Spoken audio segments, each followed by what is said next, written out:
Good morning.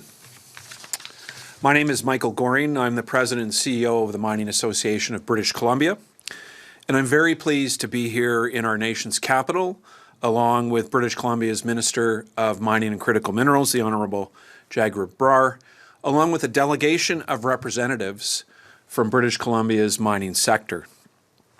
We're here in Ottawa today to meet with federal officials as part of a coordinated Team BC effort to advance $79 billion in major mining and critical mineral projects and position Canada as a leading global supplier of responsibly produced minerals and metals that our allies and partners need. We're here to deliver the message that BC has the minerals, precious metals, and steelmaking coal that Canada and our allies need. We're here to deliver the message that British Columbia mining punches well above its weight, has contributed to our nation's economy since the gold rush of 1800s, and is now a leading mining jurisdiction within Canada and the global mining industry. The sector is a major economic engine and offers nation-building opportunity that can secure our economic future, long-term prosperity, national security, and sovereignty. Today, BC's 18 operating mines and 2 world-class smelters delivered $27.8 billion worth of economic activity in 2024 and accounted to close to 30% of British Columbia's goods exports. And during a time of significant global uncertainty and economic turbulence, mining has the potential to drive a new wave of economic growth, creating jobs, strengthening local communities and First Nations communities, and generating revenue for government services. Importantly, there's growing momentum across BC's mining sector. After years of inertia, permits are beginning to be issued. Change is afoot in British Columbia. 5 mining projects have been permitted and authorized since June 2025. We also have an impressive roster of projects in our environmental assessment process and several projects in what's referred to as our Critical Minerals Office, which is really a government department meant to de-risk projects before they enter the regulatory process. And importantly, now, in British Columbia, we have 31 critical mineral, precious metal, and steelmaking coal projects on the books. These are all at various stages of development and regulatory review in BC. Their construction alone represents approximately $79 billion in economic activity.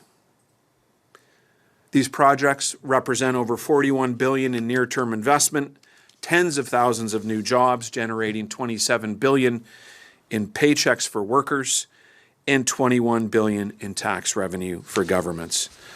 To seize upon this nation-building opportunity and turn it into real investment, jobs, and economic benefits, we're calling on the federal government to provide bold federal action in partnership with the government of British Columbia and BC's mining industry. There are 4 key areas of focus for federal participation.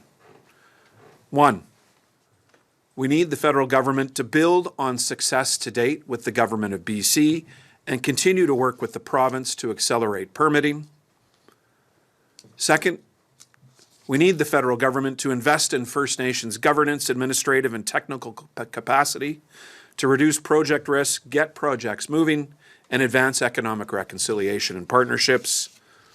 3, invest in skills training to build a strong, skilled workforce that can respond to the dynamic needs of the BC mining sector. And 4th, and finally, federal funding to provide direct infrastructure investment, including electric transmission and highways and roads, in partnership with the BC government. That is to facilitate the development of mining projects and enable the seamless movement of concentrates and refined metals to market throughout the Asia Pacific, Europe, and other areas of the world. Now, I'd like to turn it over to the Honourable Jagrup Brar, British Columbia's Minister of Mining and critical minerals. Minister? Thank you, Michael. I'm really pleased to join the Team BC to convey a very clear message to Ottawa that British Columbia mining sector is booming and ready, and we need support from Ottawa. We are building in British Columbia what we call a sustainable, responsible, and globally competitive mining sector to provide critical minerals critical to our low-carbon economy and to advance reconciliation with First Nations. And we have a huge momentum right now in the province of British Columbia when it comes to mining, as Michael said before. We approved 6 major mining projects in 1 year in the province of British Columbia. No other jurisdiction in this country has done that. And those projects will bring over $5 billion investment and create family supporting jobs to the people of British Columbia during the construction time, and also a long-term job in the mining sector, and provide billions of dollars in revenue to the province to improve our healthcare system, education system, and make housing more affordable. We have, as Michael said, 31 projects at different stages in the province of British Columbia of critical minerals. 4 of them have been assigned already by us to the Major Mining Office, we also known as Critical Minerals Office, which means those are projects moving fast in the province of British Columbia. And we have also made significant changes when it comes to the permitting process. We have reduced the major mines application process timelines by 35% by eliminating duplication and also introducing what we call the single application process.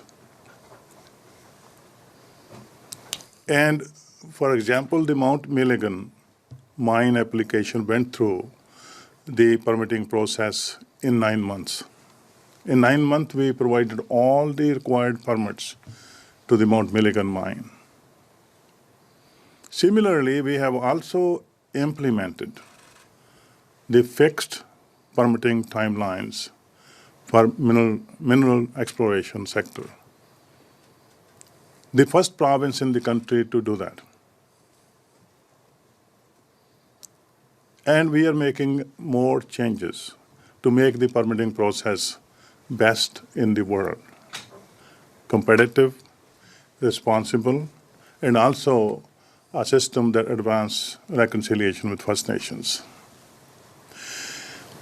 All 6 projects we approved in the province of British Columbia has been approved in consultation with First Nations, because we truly believe that we can move the mining sector and other natural resources projects forward quickly working with First Nations. We are the first province to share mineral tax revenue with First Nations. We have shared roughly about over $450 million with First Nations under the mineral tax revenue share. We have also approved 2 first in the country consent agreement of 2 mining projects with SK Creek and lately Red Chris. That is also first in the country.